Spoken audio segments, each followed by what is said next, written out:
We're going to talk about one of the most important figures in jazz history, especially the fact that she is one of the most incredible female jazz artists, one of the most successful, one of the first.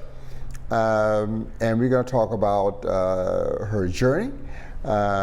She was born in Atlanta, Georgia, as Mary Elfrida Scruggs.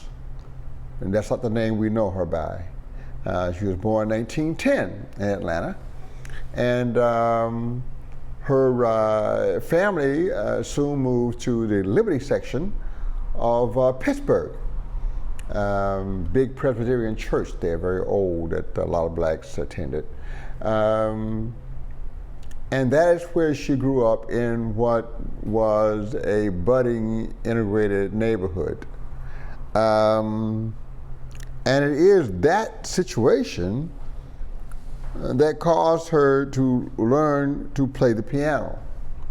You see, when the family moved into this neighborhood, they were welcomed by hostile neighbors who did not think blacks should live on the same block with them.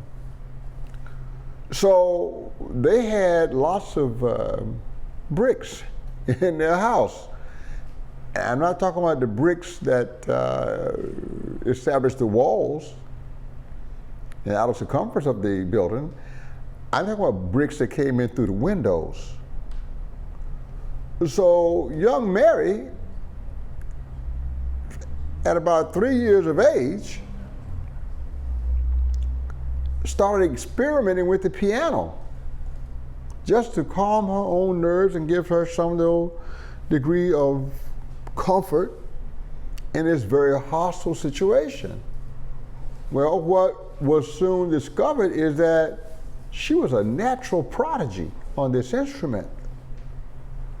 And pretty soon, people in the neighborhood could hear her playing, even at 3 and 4, and were like, ooh, that's marvelous. And even as a young child, Mary wasn't stupid. So she would sometimes visit her neighbors' homes and sit and play little impromptu concerts. And the more of these little concerts she played for her neighbors, the fewer bricks came through the windows. So her early journeys into music was to escape the hostility around her, but because she chose music as a place to escape through, and because she had this incredible talent, she's this great little prodigy, and because she was not afraid to share it, she established peace for everybody. At 3, 4, 5 years of age, in this once hostile Pittsburgh neighborhood. Well, she continued to play. Got herself some lessons, some training, and became quite the incredible little pianist. By 12, she's on the Orpheus theater circuit. These are live shows that go into these big theaters, you know, with some of the biggest names around. And at 12, she is appearing on shows, regional shows in the Pittsburgh area, Cleveland, Buffalo, Erie, Pennsylvania, probably some little towns in West Virginia, Ohio, Columbus, all those things that are close, Cincinnati maybe. And she's appearing with people like Duke Ellington and McKinley's Cotton Pickers. What a name for a band. And Louis Armstrong. And the word is, the first time Louis heard her, she was 12 years of age. And Louis just rushed over to the stage and picked her up and gave her a big hug. He was so impressed with this little 12-year-old. And we're talking about the great Satchmo now. So she is definitely being recognized, but she's 12. And these are just little tours, and she go back home to Pittsburgh. By 15, she said, we may have to do this, because this is what I love, and this is what I love to do. Her mentor, her guide in all of this, had been a woman from the earlier age of jazz called Lovey. And Lovey was a pianist and an arranger and composer, and had worked with Louis Armstrong and Joe Oliver and a lot of blues singers, and was very, very famous and very, very well-to-do, especially around Chicago. They say that Lovey drove a Stutz Bearcat. It's a custom sports car, yeah. Even back in these days. This sister dressed to the nines, drove a custom sports car, all because of her talent as a jazz pianist and arranger. And this was the person that Mary patterned herself after. Well, soon she's on the road playing with this group and that group and this group and that group. And at some point, she gets into McKinney's Cotton Pickers. And there's a saxophone player in there with the last name Williams. And pretty soon they married. So now she's not Mary Elfrida Scruggs, she's Mary Elfrida Williams. And this relationship goes real well for a while. They're touring together, they're playing together, everything seems to be going pretty well. She's starting to attract the attention of some big people, not just for her piano skills, but because she's a trained musician, and like Lovey, she could write music. So she was writing music for Fletcher Henderson. And Fletcher, of course, was writing for his own bands and every other band around, and even for the great Benny Goodman. And soon, Lil Mary is writing for Benny Goodman. And she's even writing for Duke Ellington. That's right. And Andy Kirk and a lot of other people that had big bands that needed great arrangements. So this is the 30s, and she is getting famous as a great arranger. And she has her own little bands. And as we close out the 30s and move into the 40s, we got this new music coming through called bebop. Well, she's a trained musician. She's holding down a gig at Cafe Society. Some of you all may remember Cafe Society. That's the place that Billie Holiday got in trouble for singing Strange Fruit. Same joint. Yeah. Well, Mary Lou Williams, she was finally told to change that Elfrida to Lou to make it easier on people about record producer. So she became Mary Lou Williams. Easier to say, easier to remember. And she's working, man, here and there and everywhere, the biggest clubs. And it's working out great. And she's right there as the whole bebop thing is happening. And all the bebop cats are major her because not only can she play it, she knows it in her head. She can write it down. She's got the whole theory stuff. And bebop was all about experimentation. And she had the knowledge to do experimentation. So you know what? When she would finish her gigs at 1 in the morning and go to her apartment, Tad Dameron might show up. Dizzy Gillespie might show up. The Thelonious Monk might show up. Jack Teagarden might show up. All of them might show up to sit with Mary Lou Williams and learn the intricacies of jazz, harmony, reharmony, bitonality, etc. They're discussing all of these concepts and they're moving this music into the next phase, which is going from swing into bebop. That's Mary Lou Williams. You might say she was a professor in the University of Bebop.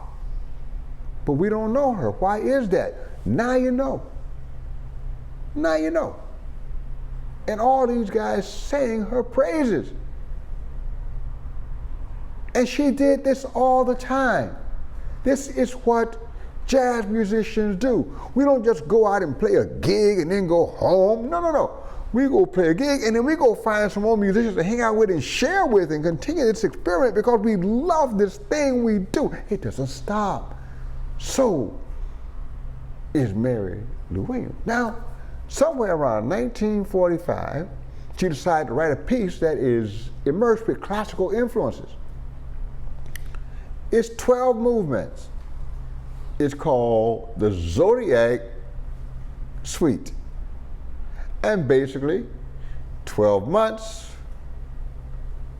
12 movements for each zodiac sign. And she dedicated each movement to a friend or colleague that was born under one of those signs. Yeah, there was a movement for Billie Holiday. There's a movement for Charlie Parker. There's a movement for Diz. There's a movement for quite a few people. And she wrote this piece for them. And it was groundbreaking.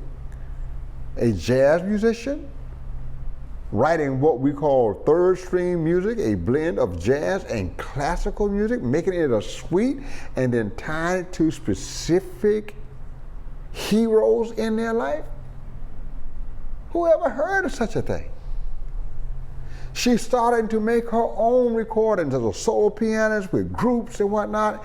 That is going really, really well. She's starting to get a little buzz in Europe. So in 1952, she decided to take a trip to England. And it was supposed to be like a gig, and you come back. Well, she stayed 2 years because she was so in demand, and she loved it. She loved it. But she was working so much, there was so much demand for her time, she was eating and breathing music.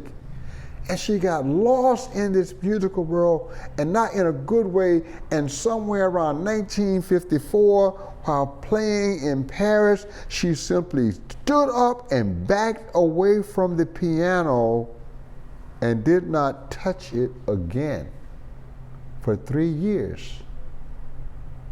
This was a transition. She came back to America. She converted to Catholicism. And she spent the next few years going to Mass and studying Catholicism for real. She completely immersed herself in Catholicism the same way she had completely immersed herself in jazz and music. She got involved with causes, the Bel Canto Foundation, that dealt with addiction, primarily drug addiction. This was dear to her because she was already seeing the effects of this on friends that she had in the music industry, Tad Dameron and Miles Davis and Charlie Parker and so many other of her great friends, Billie Holiday. And so she got involved in that movement. And she started thrift shops and foundations and whatever she could do to raise money to support drug intervention, drug treatment, not jail, intervention treatment. And all of this came through the auspices initially of the Catholic Church and their Bel Canto Foundation. In that time, she met Father Peter O'Brien, who's another legendary figure in jazz. They called him the Jazz Priest. He was well known at Newport and other main events. Very big jazz educator. And because Mary Lou had gone into the Catholic Church, the two of them were drawn to each other, and soon he became her manager and got her back to doing, let's say, safe things. Not so much bars, but cottage gigs, workshops, recordings, charitable events. But then her friend Dizzy Gillespie convinced her, come on, girl, we miss you. You need to come on back and play a little bit. I got this gig coming up, and you need to be on this gig. Everybody's missing you. They need to see you one more time, baby. Come on. So at the Newport Jazz Festival in 1957, Mary Lou Williams made her re-entry, baby. She walks on the stage as a part of Dizzy Gillespie's group, and the world went, thank you, thank you, thank you. Here is that voice we have been missing. Here is that personality we have been missing. Here is our leader who we have been missing. And that was the beginning of the second phase of her career. Now she continued to concentrate on liturgical music. She wrote several masses. She wrote all kinds of music that blended classical influence and jazz influences. But understand this, in her career, she had recorded over 100 records, despite the time she took off as a performer. She had also written over 100 arrangements and compositions, some for the biggest, most famous bands and orchestras in the world. She was prolific. Father O'Brien persuaded her to start working with kids that are part of this charitable thing she was doing. So she started teaching kids jazz history, and then jazz performance. And then she started teaching students and advanced students. And this led to her getting a visiting artist in residence position at Duke University, where she assisted Father O'Brien in teaching jazz history and directing the Duke Jazz Orchestra. Didn't know that, did you? Yes. And she kept that job. Yes, she did. She made her last recordings at the Montreux Jazz Festival in 1978. I think it's a soul piano recording. You might want to get that one to really check out what this lady was all about. But she continued to teach at Duke, and I think somewhere around 1981, it was discovered that she had bladder cancer, and soon after she died in Durham, North Carolina. And all the greats came to the funeral, which was held right there in Durham. Dizzy came, Andy, Kurt came, a lot of people who were with her in the heydays of the 40s and 50s and 60s were long gone, but those who had survived it, those that she had provided a pathway with all of her work with the Bel Canto Foundation, her work with drug intervention, etc., they came. And she was finally laid to rest at the Catholic Cemetery in Pittsburgh, Pennsylvania. This is Mary Lou Williams. One of the things that we do poorly is, as James Brown said, it's a man's world, it's a man's world, it's a man's world. But it wouldn't be nothing without a woman or a girl. So let's try to remember that, and let's elevate the likes of Mary Lou Williams that may not have the voice in terms of public appeal and advertisement and all that propaganda, but their contributions are huge. And among musicians, even the men who are more famous and make this music, they are the true heroes. And there are few more important in this discussion than Mary Lee Williams or Mary Lou Williams. So please remember, Mary Lou Williams, who started playing at 3, just to bring down the temperature in her neighborhood, and discovered she was a prodigy, and then spent the rest of her life making music and goodwill toward all men. Thank you, Mary Lou Williams.